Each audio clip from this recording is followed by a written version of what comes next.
Hey there, and welcome to Charlotte Prep's Portrait and Diversity podcast. Each episode, we invite community members who live and breathe our four pillars of respect, integrity, perseverance, and courage to speak about their sources of inspiration, their memorable life experiences, and why diversity in thought and culture can create empathetic leaders and innovators. This month, our hosts Meha Khanna and Athena Woodward speak with Mandi Mohammed, an educator, coach, mentor, parent, and former prep board member. Mandi gives us a glimpse at what inspires her, how she is connected with community, and why sport is such a powerful tool in a diverse world. Hello everyone, my name is Meha Khanna and I have been attending Charlotte Prep since I was around 3 years old. The school is a second home to me and I have grown to love the community here greatly. I've also learned so much about diversity, equity, and inclusion, and as a female of color in today's society, one of the things that I'm the most passionate about is spreading awareness for issues pertaining to DEI. It's so important that we all understand and accept one another, regardless of any differences that we had. I'm Athena Woodward, and I've been at Charlotte Prep since the 6th grade. I've been to many other schools, both big and small, and no other school has ever come close to Prep. Outside of school, I'm a working manager with XR Youth Charlotte, which is a local climate organization who also protests against racial, economic, and gender disparity. I'm a proponent of youth voices in politics, and I hope to help uplift unheard voices and help others see how important even the minuscule is in an ever-changing, complicated world.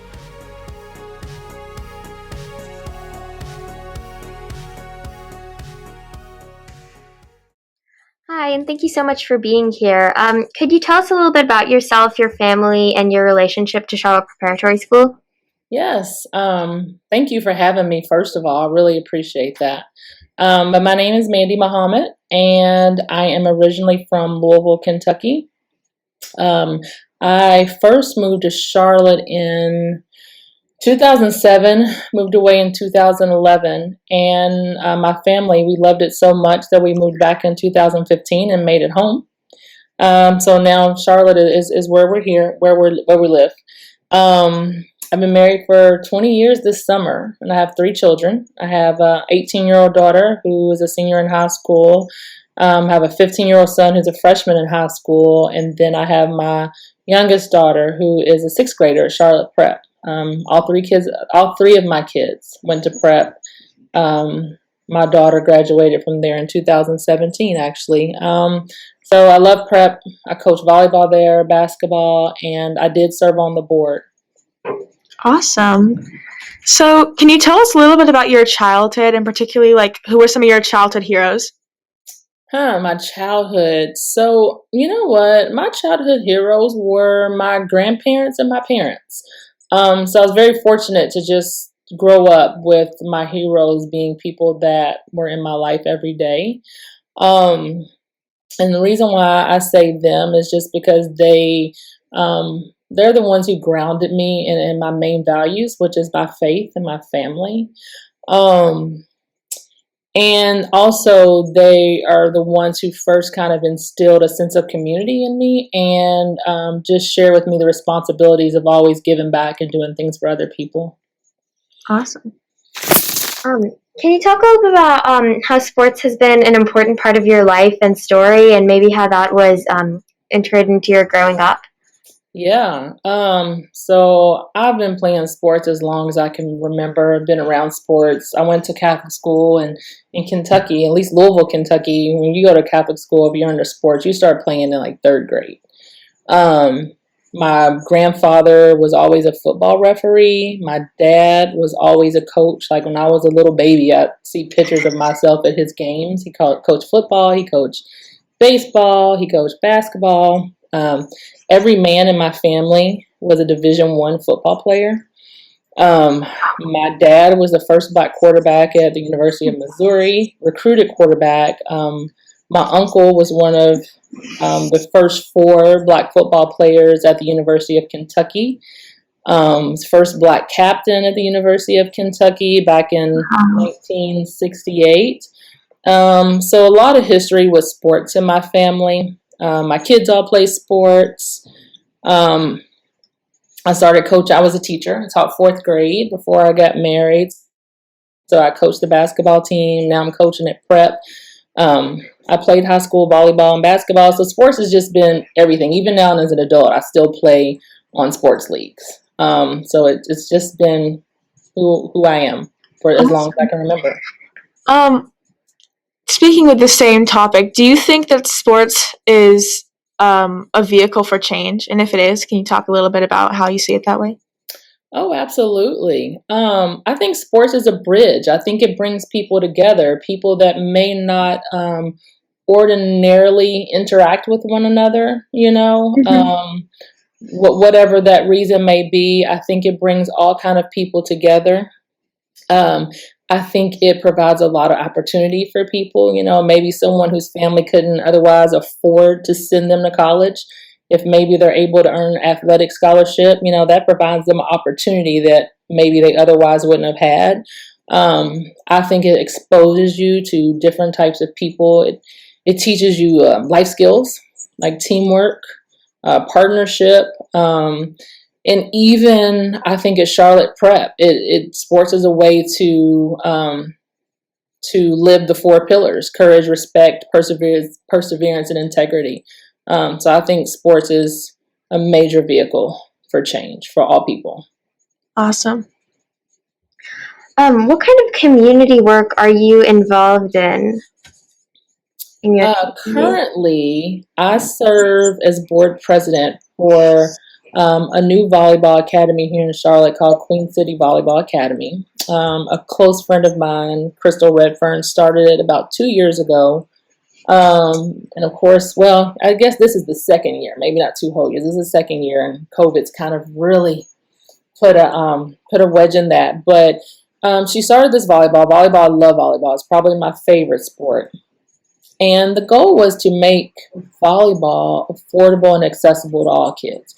As you two may know, club sports is a big thing right now with young people, and it costs a lot of money. Oh, yeah. There's a lot of kids who don't do it because they can't afford it, or they can't find somewhere that's going to offer a scholarship. So when my friend brought this idea to me that she wanted to start this volleyball club, and if someone couldn't afford it, that wasn't going to be a reason that they were denied or that they couldn't make a team or be able to play, I was all in. And then also, if this was going to be a way that athletes maybe one day can be afforded an opportunity to go to college and maybe even pay it forward because someone did something for them to give them an opportunity, I was all in. So that's what I do currently is work with Queen City Volleyball Academy. Awesome. So do you think of yourself as a natural leader in any sense? And do you also think there are certain things that push you to pursue leadership opportunities, or do you think they sort of gravitate toward you? As I get older, yes, but I don't think I've always been a natural born leader. And I'm sure my parents or like my younger sister may disagree. And I say as I get older, because things like coaching, serving on the board have just come naturally to me. It's not something that I look to go do. It's just because of my passion for young people and sports that these things just really kind of fell in my lap. And then as far as pursue, there's things I've done. Like I had a program for girls called My Sister's Keeper. And then my husband and I also did a program in Chicago for 100 students called the Village Project. Those were things that I just wanted to use my teaching background and just my knack for working with young people. Those are the opportunities that I just kind of pursued. But I think at the end of the day, helping others and sports has always just been in me. So yeah, it's a combination of natural and pursuing leadership opportunities. Mm-hmm. How do you impart those leadership lessons and skills into your own family and towards like when you coached the kids you coach? With my own kids, honestly, I am a very open person. I'm a very honest person. My kids will probably say sometimes a little bit too honest. So I definitely make sure that kids understand my expectations. I try my best to lead by example. One thing that I've always said, is that you never know when someone's watching, right? And I learned this from a very early age. I remember when I was in my neighborhood one time, and I was with some kids, and they weren't using proper language, right? I was not saying these words, but the kids I was with, and I wasn't separating myself. And, my parents weren't around, but guess what? By the time I got home, my parents knew about it.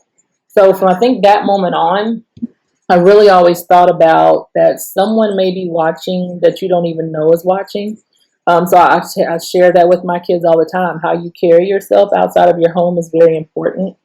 Um, and those are just things that I really just live by and try and tell my children. Awesome. Um, how has community building and service been a part of your messaging to your kids, your family, and the people that you coach as well? Um, my kids, just like I did with my parents and my grandparents, have always seen their dad and I giving back, supporting other people, whether it be strangers, our family members. With our work we did in Chicago, the kids came, and it wasn't just like, hey, mom and dad is going to do the village project today. We went as a family, and they helped. They've seen their dad and I do things like just buy, you know, a certain amount of Dunkin' Donuts gift cards or McDonald's gift cards and keep them in our car. So, if we see, a homeless person or someone on the corner, we have something right there to hand them. So I think this kind of just goes back to modeling what you see or what you want other people to see in you. And it isn't always like this big grand thing. It just may just be being a good neighbor. If your neighbors are out of town and you pull their garbage can in for them, or they're new to the neighborhood and you take them over, a treat or something.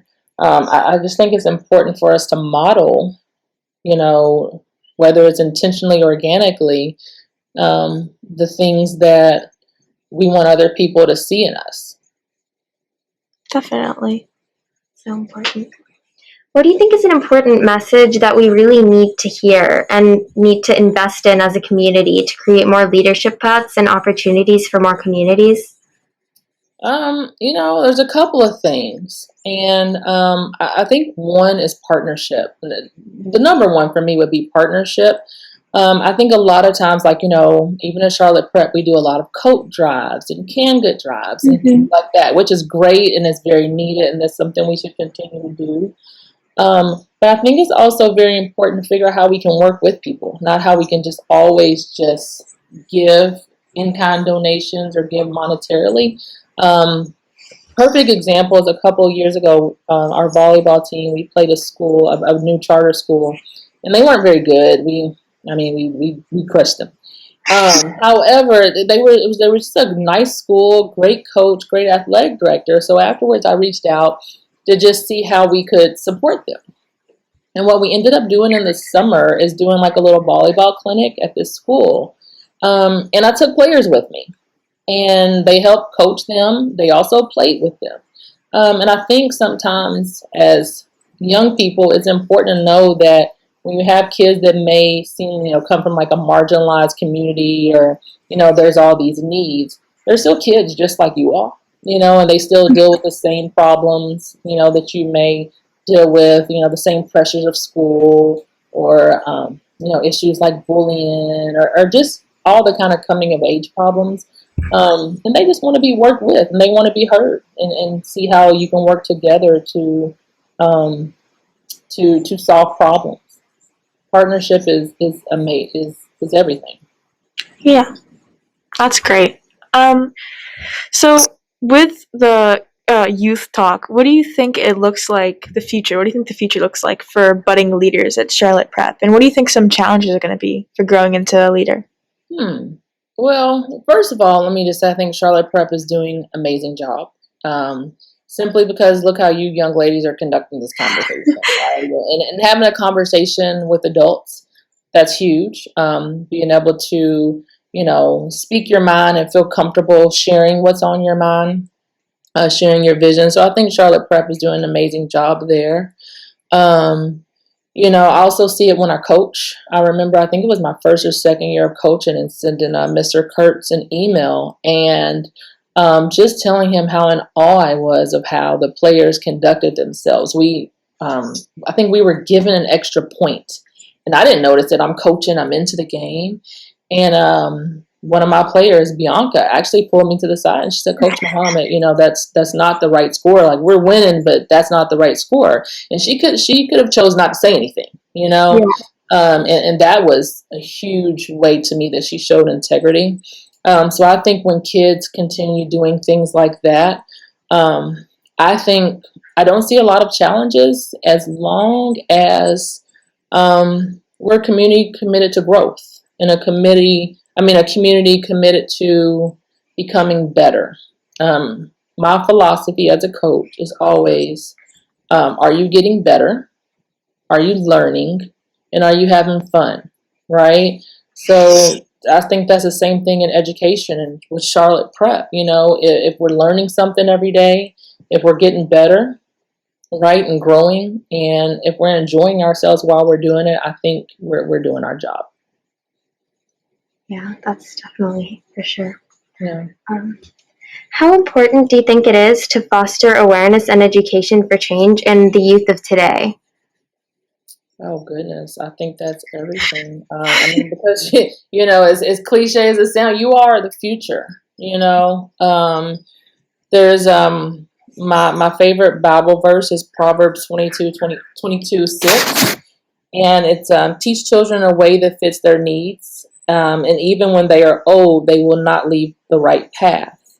And I believe that firmly, that if we as adults continue having honest conversations with you guys, I think that if we continue, you guys are exposed to so much more than I was ever exposed to as a child. And there's things I talk about with my kids that my parents would never, right? Even still, 46. I just turned 46 2 days ago.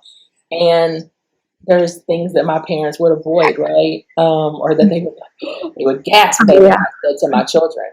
So I think as long as we don't shield you all from things and talk to you age appropriately, and make sure you're exposed, I think that you guys are very blessed because you have parents that are able to provide certain opportunities. That's huge. And I think as adults we have to listen to you all, right? We have to respect your opinions, right? Like, we have to guide you and we have to lead you. But I think it's also very important to listen to you guys. My kids teach me something every day, and sometimes when I may be out of line, especially my son, they're like, "Oh, Mom, I don't agree with that. I don't think that's right." And I'm like, so they challenge me. And then I think finally it's just to support you all's goals. I think sometimes, again, as adults, we're like, "Oh, no, you shouldn't do that. Why would you want to go to culinary school or whatever?" Like, when I was younger, I didn't know there was all these options, right? There's just so many options, and I try not to pass judgment with my kids when maybe they want to do something that I'm like, that don't really seem like a good idea. But I really just think that is important for young people. Yeah, Definitely, especially what you said about uncomfortable conversations. I think that's such a huge part of it. It's huge and it's challenging, right? Because it's scary, right? Definitely. It's scary to be uncomfortable. And I think that if that's a skill that young people can learn now, I think that's why you guys are our future leaders, or you ladies, you young people, I shouldn't say that. You young people are our future leaders, right? And then, just like I have my oldest, she's about to go off to college, right? It's like if she gets a roommate that's a complete stranger, and I don't know, maybe the roommate is messy, or maybe the roommate does things differently from her, hopefully she can start building those skills. Be like, I think we need to talk versus it being drama or having a fight, and getting mad at each other, right? I always tell my kids, it's not what you say, it's how you say it. And I think that's very important. Definitely. Yeah. I know you talked about letting young people pursue their passions and go into whatever fields they really want to, following their dreams. Do you think that that's a way, sort of how we're going to let our young people be future leaders and how that's going to foster change in our youth today? I think so. I definitely think so. I just, you all have so many avenues that we didn't have with social media and just all kinds of, access on the internet. Just the fact that you have internet, you have that. Um, so I think that is huge. I really do. I think that, like my daughter, she's found all these groups for the different colleges she wants to attend, and I'm like, I just went and you just kind of met who you met. So you all just have so many opportunities and so much exposure. I think social media is such a huge part of things too, especially with leadership and change, because for all the leadership that I'm a part of, I mean, none of it would have happened without social media. And I mean, the fact that like we can send emails now so fast and stuff like that. I can't imagine not having that. So I think in the future, it's just going to be even more of an opportunity for people. So that's really exciting. Absolutely. And then the biggest thing, though, being young people is how you navigate social media, right? Yeah. We all know that there's some danger in social media, and making sure that you're wise and you're smart and you're safe and that you're using it for the greater good, because there are some dangers still with social media, right? And at the end of the day, like I said, as parents, we still have to guide because we know that brains are still developing, you're still learning decision-making skills, right? So as great as social media is, reminding the young people how to be safe using social media as well. It is very much a dangerous tool. Yeah, yeah, but I think it can also be a really good way as a vehicle for change and like spreading awareness and all. I think that's something that can be really helpful to have social media for, is just spreading awareness, and that's so much of like what needs to be done, just to educate people. I couldn't agree more. A lot of kids look at professional sports figures and want fame and success. And how do you help kids temper their expectations and focus on the fundamentals of sports as a vehicle for success? That's a good question, especially for me, because my husband is a professional. Well, he's a former professional athlete, and I always, I tell my kids, all being athletes, to stay grounded, and you're only going to get out as much as you put in. There's a lot of want instant gratification, but there's a lot of work that goes into that. There's a lot of work that goes into being a better athlete. But then also you have to realize the other part of that, what that is also maybe pushing you towards. Like, being a better athlete makes you a better person. For sure. And I actually just had another thought on that. I totally lost my train of thought.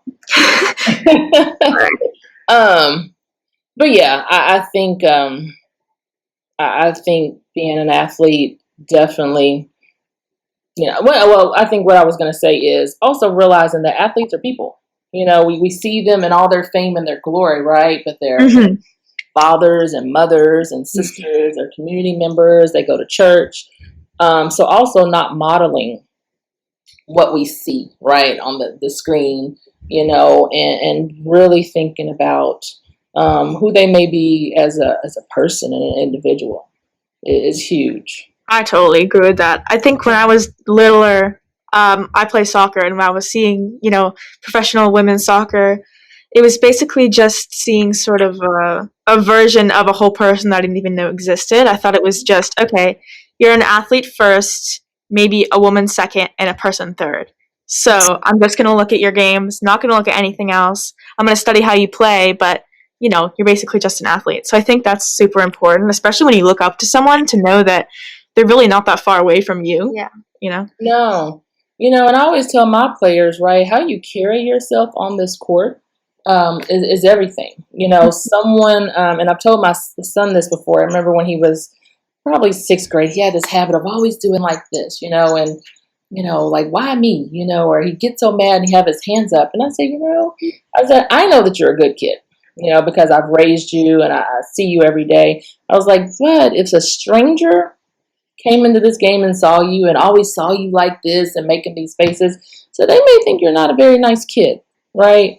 So to me, you should, no matter what you do, whether it's in the classroom or on the court or the field, at church, at the grocery store, how you carry yourself, your body language, the verbal language that you use is very important, right? Like you ladies, how you're having a conversation and chatting with an adult, it's important. It is, and adults recognize that and they see that, they see something in you, and to me, that's a budding leader, and that's why I feel confident for this future because of young ladies like you all. Thank you. Yeah, I think that's so incredibly important. That's something I've heard a lot growing up, is that it's in how you present yourself, how you carry yourself, and that you're representing yourself and your family and your culture and your school. That's something that I've heard a lot. That's so important. And it's not saying we don't have, bad days. I have days when I'm just in a bad mood or someone got on my nerves, or whatever. One of the children frustrated me, right? But moving on from those things and, coming back to Sitter and remembering who you are and what you're about. And once again, carrying yourself, with the utmost respect and dignity, being confident. Yeah. Thank you so much again for being here. This was a great conversation. We really appreciate it. I appreciate you all for having me. And yes, are you both 8th graders? Yes, we are. Well, good luck and moving on to high school next year. Thank you. Thank you so much. Absolutely. Thanks everyone for joining us this month. Stay tuned for new podcast episodes.